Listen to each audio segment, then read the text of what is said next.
Okay, so today we'll start a new topic. It's called starting of three-phase induction motor. Starting methods of three-phase induction motor. So as we all know, induction motor is a self-starting motor. So if you apply a supply, three-phase balance supply to the stator, the rotating field is generated and motor start itself. So here the starting method not means we have to start a motor because it is a self-starting. So the main major role here of the starting methods is to start motor with a safe current or limited current. Because when starting, when the slip is unity, the starting current is very high. So we have to limit the starting current. So the major role of starter here is to limit the starting current and to protect against the under voltage and overload conditions. So as we all know, we have two construction in three-phase induction motor. One is squirrel cage motor, squirrel cage rotor, and another one is wound rotor construction. So we have different starting methods for different construction. For squirrel cage rotors, we have different starting methods. For wound rotor construction, we have some more starting methods. So first we will discuss the starting methods in squirrel cage construction, and the very first method is the direct online starting. So here we start motor with direct supply, which we have. Okay, so we'll discuss this here.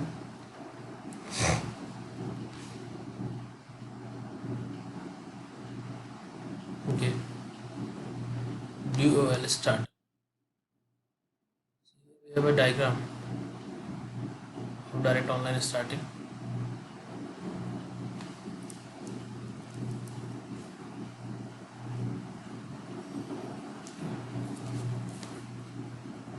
So this is basically power diagram.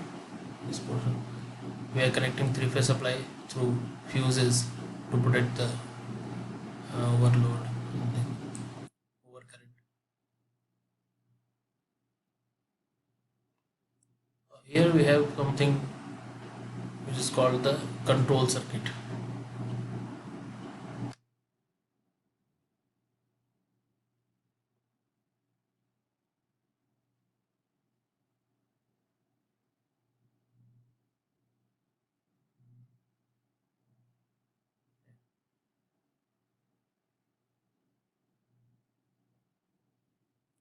This is our complete diagram.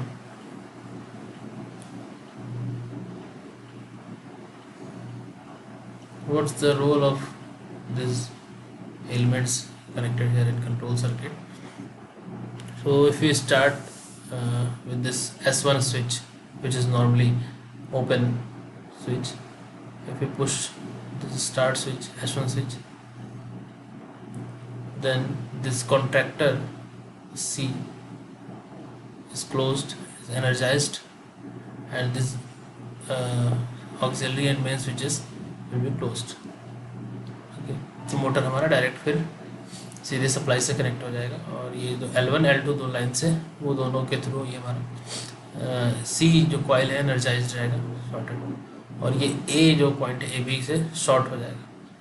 तो एक particular time के बाद जब आपका जो हमने force यहाँ लगाया स्टार्ट बटन पे, यहाँ पे, वो हम जब रिलीज़ करेंगे तो ये वापस start button normally open condition पे आ जाएगा, बट उस टाइम तक ये आपका AB जो है वो शॉर्टेड रहेगा, एनर्जाइज होकर ये सारे शॉर्ट हो चुके हैं.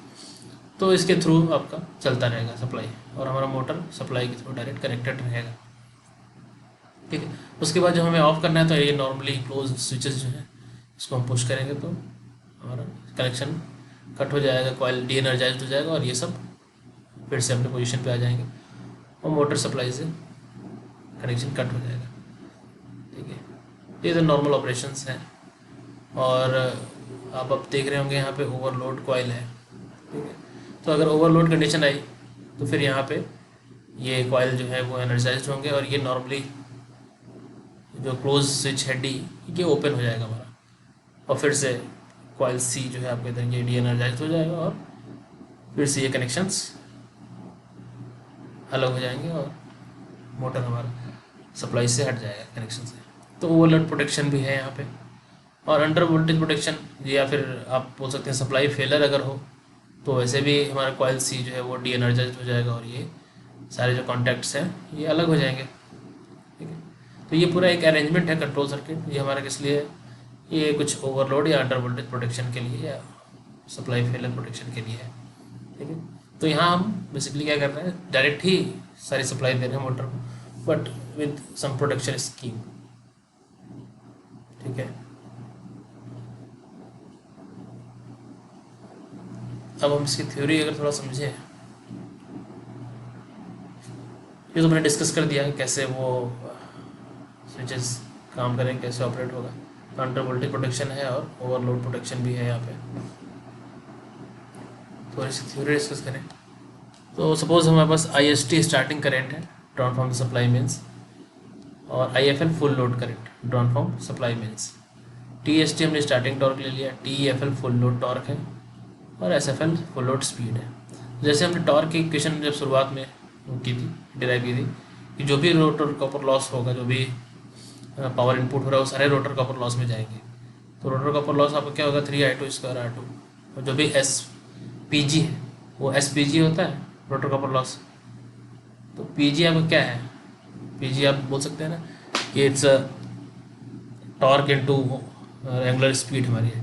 तो जो डेवलप टॉर्क होगा TE into omega S 2π/ns हो गया आपका। तो इस तरह से आपने लिख लिया एक नॉर्मल टॉर्क। तो स्टार्टिंग की बात करें तो स्लिप 1 होगी, और I2 जो आपने लिखा I2 स्टार्टिंग बोल देते हैं उसको, TE को T स्टार्टिंग बोल देते हैं। तो ये स्टार्टिंग टॉर्क के लिए हमने लिख दिया एक्सप्रेशन। ठीक इसी तरह से स्लिप अगर S है, फुल लोड स्लिप है SFL, तो उस टाइम के करंट जो है उसको हम I2FL बोल देते हैं और टॉर्क को TIFL। तो ये फिर इस तरह से एक्सप्रेशन लिख दिया। अब दोनों एक्सप्रेशन को डिवाइड कर दिया, T स्टार्टिंग को और फुल लोड को। तो हमारे पास ये एक्सप्रेशन आया, T starting divide by T full load is equal to I2 starting divide by I2 full load के स्क्वायर SFL। अभी I2 starting I2 full load है, इसको आप रिप्लेस कर सकते हैं नंबर ऑफ टर्न, क्योंकि आपको मालूम है कि I2 starting into effective turn is equal to I1 starting into effective turn, या फिर सप्लाई से जो स्टार्टिंग करंट आ रही है MF हमारे बराबर होंगे। ठीक है, तो इस तरह से हम जो ये I2 स्टार्टिंग और I2FL है उसको हम रिप्लेस कर सकते हैं इधर I starting divide by IFL से। ठीक है, तो T starting divide by TFL is equal to I starting divide by IFL। ये आपका एक रिलेशन आता है, इसका बहुत यूज़ करते हैं, हम आगे न्यूमेरिकल भी करेंगे इसमें, और ये हर जगह लगभग आपका आएगा, और भी स्टार्टिंग मेथड्स पढ़ेंगे। तो थोड़ा इसको और सिंपल करें तो V1 सपोज हमारा स्टार्टिंग स्टेटर वोल्टेज था पर फेज, और G8E0 स्टेडी स्टेट इम्पीडेंस है। ये स्टार्टिंग की बात कर रहे हैं, स्लिप को 1 ले लेते हैं, तो steady state impedance refer to stator है। तो उस टाइम जो करंट होगी IST उसको हम शॉर्ट सर्किट करंट बोलते हैं basically, V1 divide by ZE0। ठीक है, तो ये जो एक्सप्रेशन ऊपर आपने लिखा था उसको हम फर्दर ऐसे भी लिख सकते हैं कि IST जो है उसको ISC भी लिख सकते हैं, शॉर्ट सर्किट करंट। ये तब है जब हम डायरेक्ट ऑनलाइन स्विचिंग करें, डायरेक्ट ऑनलाइन कर रहे हैं तो सीधे सप्लाई के अक्रॉस पूरा जो भी करंट है, जो भी इम्पीडेंस से divide supply divide by voltage divide by impedance, वही हमारा करंट हो जा रहा है, उसको शॉर्ट सर्किट करंट बोलेंगे। आगे जब हम पढ़ेंगे अलग अलग स्टार्टिंग मेथड, तो उसमें स्टार्टिंग करंट जो है वो ISC का कुछ रिलेशन होगा सीधे, क्योंकि हम रिड्यूस वोल्टेज अप्लाई करेंगे। तो आगे हमारा जो भी एम होगा, स्टार डेल्टा स्टार्टर हो चाहे आपका ऑटो ट्रांसफार्मर स्टार्टर हो, इन सब में हमारा एम रहेगा क्या, रिड्यूस्ड वोल्टेज अप्लाई करेंगे। तो इससे हमारा रिड्यूस्ड करंट भी है वो अप्लाई होगी स्टार्टिंग में, तो हमारा करंट ऑटोमेटिक रिड्यूस हो जाएगा। ठीक है, तो ये एक बेसिक मैथमेटिकल एक्सप्रेशन है जो हमें हर बार करना है हर एक स्टार्टिंग मेथड्स में। तो इसी तरह से अगर हम आगे बढ़ें तो सबसे पहला हमारे पास है स्टार डेल्टा स्टार्टर। तो इसमें बेसिकली हम कर क्या रहे हैं कि हम स्टार्टिंग जो है वो स्टार्टिंग में जो स्टेटर हमारा कनेक्शन है स्टेटर वाइंडिंग का उसको हम स्टार में रख रहे हैं, और उसके बाद जब मोटर हमारा एक पर्टिकुलर स्पीड गेन कर ले रहा है 70-80%, फिर हम उसको डेल्टा कनेक्टेड कर देते हैं। डेल्टा मतलब कि सीधे आपका ऑनलाइन कनेक्टेड, बिकॉज डेल्टा में line voltage phase voltage same होता है, आपको पता है। स्टार में क्या होता है कि फेज वोल्टेज जो है वो लाइन वोल्टेज का √3 होता है, VL/√3। तो एक ऑटोमेटिक रिड्यूस्ड वोल्टेज आपको स्टार्टिंग में मिल जाएगा अगर आप स्टार्टिंग में जो कनेक्शन है वो स्टार में रखते हैं तो, और एक पर्टिकुलर स्पीड गेन करने के बाद वो हम डेल्टा में कनेक्ट करते हैं उसको। ठीक है, सर्किट डायग्राम देखेंगे तो ये इसी तरह का है कि स्टार्टिंग में ऐसा करेंगे कि हम स्टार में कनेक्टेड रहे, ठीक है, और जब स्पीड गेन हो तो डेल्टा में, रन टाइम हमारा जो है वो डेल्टा में रहे और स्टार्टिंग जो है वो स्टार में रहे। ठीक है, इस तरह से स्टार कनेक्शन और डेल्टा कनेक्शन में ये डायग्राम आपको बनाना है इस पूरे में। स्टार्टिंग में हम स्टार में रखेंगे और रन कंडीशन में डेल्टा में करेंगे। ठीक है, क्यों कर रहे हैं? क्योंकि इनबिल्ट हमारा जब स्टार्टिंग में स्टार में रख रहे हैं तो VL/√3 रिड्यूस्ड वोल्टेज हमको मिल रहा है। ठीक है, इसका मैथमेटिकल एक्सप्रेशन देखेंगे। अगर सपोज आपके पास VL लाइन वोल्टेज था और IST स्टार में पर फेज करंट था और IST स्टार में लाइन करंट थी यहाँ पे, तो वो बराबर ही होगी। स्टार में तो लाइन करंट और फेज करंट दोनों सेम ही होता है। ठीक है, V1 आपका फेज वोल्टेज है, VL लाइन वोल्टेज है। ठीक है, तो होगा क्या कि स्टार्टिंग में जब वो आप स्टार में कर रहे हैं तो ये लाइन वोल्टेज का /√3 हो जाएगा, तो जो करंट होगी VL/√3 ZD0। VL/ZD0 तो हमारा क्या होता है ISC, हमको ध्यान होना चाहिए ना, ISC शॉर्ट सर्किट करंट अभी पढ़ा था, तो VL/√3 टाइप हो जाता है। ठीक है, और स्टार्टिंग में जो स्टार में है यही लाइन करंट है और यही फेज करंट है, लेकिन डेल्टा में आपका VL/ZD0 हो जाएगा सीधे, क्योंकि डेल्टा में सीधे कनेक्टेड होता है। और डेल्टा में लाइन करंट जो है वो आपका फेज करंट का √3 टाइम्स होता है, आपको पता है। ठीक है, तो अब जब कंपेयर करेंगे आई स्टार्टिंग अगर स्टार में कनेक्टेड है और आई स्टार्टिंग अगर डेल्टा में कनेक्टेड है तो आपका 1/3 टाइम्स करंट जो है वो हो जाएगा। तो अगर बजाय हम डायरेक्ट ऑनलाइन मतलब डेल्टा में कनेक्ट करके अगर स्टार्टिंग में स्टार में कनेक्टेड करते हैं तो करंट हमारी 1/3 टाइम्स रिड्यूस हो जाती है। ठीक है, ऑटोमेटिक।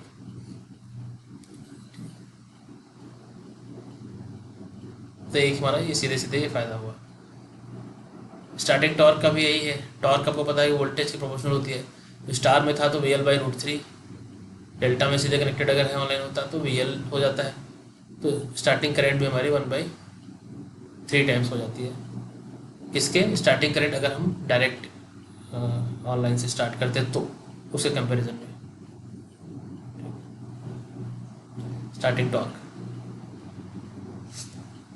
और फिर एक रिलेशन अगर हम वाला इसमें भी लिखना चाहें कि starting torque with star delta और full load torque with stator winding in delta, मतलब डायरेक्ट स्विचिंग, उस तरह का रिलेशन अगर हम लिखें तो ये हम लिखते हैं I2/R2/S, ये हमारा होता है जिसको बोलते हैं PG, एयर गैप पावर /ओमेगा/S, ये बेसिकली टॉर्क है। तो ये स्टार्टिंग टॉर्क हो गया और ये फुल लोड टॉर्क है जब डेल्टा में है। तो वहाँ से आपका एक रिलेशन आया आई स्टार्टिंग स्टार पर phase I full load in delta phase करें, और इन दोनों का रिलेशन हमको पता है। अगर उसको भी मैं ऊपर वाले को भी डेल्टा में लिखूँगा तो वो /√3 हो जाता है।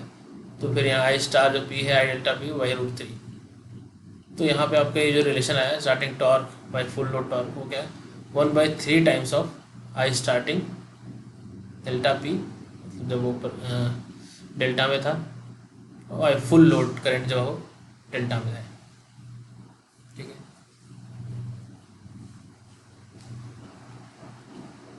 तो ये रिलेशन आपको पता रहना चाहिए। इनमें बहुत सारा न्यूमेरिकल इस पे हमारा आता है। तो ध्यान रखेंगे स्टार्टिंग टॉर्क और फुल लोड टॉर्क का जो रिलेशन है वो इस तरह का होगा।